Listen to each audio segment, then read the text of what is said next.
অবশেষে একসাথে শাকিব খান এবং আমিন খান ভক্তদের চাওয়া কি তবে পূরণ হতে চলেছে? সাম্প্রতিক সময়ে ওয়ালটনের বেশ কিছু বিজ্ঞাপনে আমিন খান বেশ ভালোভাবেই নজর কেড়েছেন।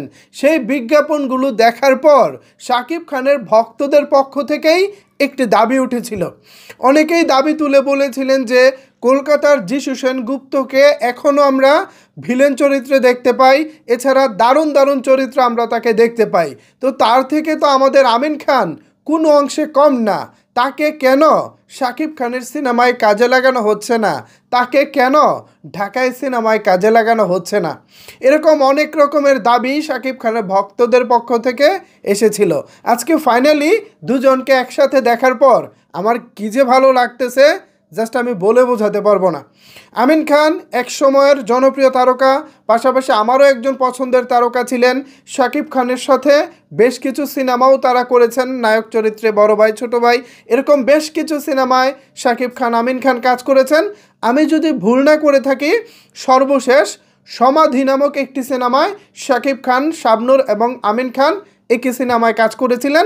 এরপর আর সম্ভবত তাদেরকে আর একসাথে দেখা যায়নি, আমি যদি ভুল না করে থাকি আর কি।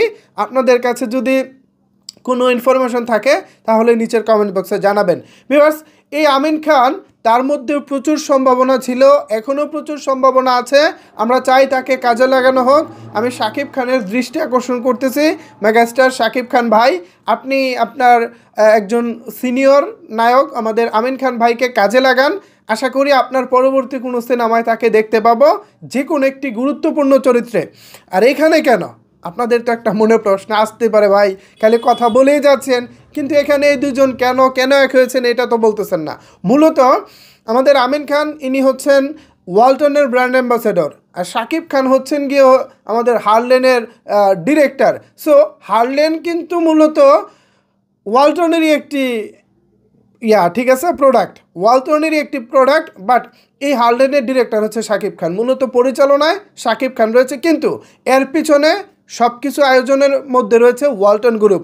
তো সেই ওয়ালটনের ব্র্যান্ড অ্যাম্বাসেডর হচ্ছেন আমিন খান, এবং আজকে দুই ব্র্যান্ড অ্যাম্বাসেডর, একজন হচ্ছে, দুইজন না, একজন অ্যাকচুয়ালি শাকিব খান তো আর ব্র্যান্ড অ্যাম্বাসেডর না, শাকিব খান ডিরেক্টর। সো দুজন আজকে একসাথে হয়েছেন। মেবি তারা বিপিএল, যে ওয়ালটন এবং শাকিব খানের হারলেনের যে বিপিএলের দলটা রয়েছে ঢাকা ক্যাপিটালস, সেই ঢাকা ক্যাপিটালসের প্রচারণার মূলত হয়তো অংশ হিসাবে আজকে আমিন খান এবং শাকিব খানকে আমরা একসাথে দেখতে পেয়েছি বা দেখতে পাচ্ছি। সো আমার কাছে বিষয়টা খুবই ভালো লেগেছে। শুধু বিজ্ঞাপন কিংবা পণ্যের প্রচারণায় আমরা তাদেরকে দেখতে চাই না, আমরা চাই বড় পর্দায় এই দুজন আবারও দারুণ কিছু করুক, আমাদেরকে দারুণ কিছু উপহার দিক। সো ভিউয়ার্স, এই বিষয়ে আমি আপনাদের মতামত জানতে চাই। আপনারা আসলে কি ভাবতেছেন? আপনাদের মূল্যবান মতামত নিচের কমেন্ট বক্সে জানিয়ে যাবেন। ধন্যবাদ সবাইকে এতক্ষণ আমার সাথে থাকার জন্য।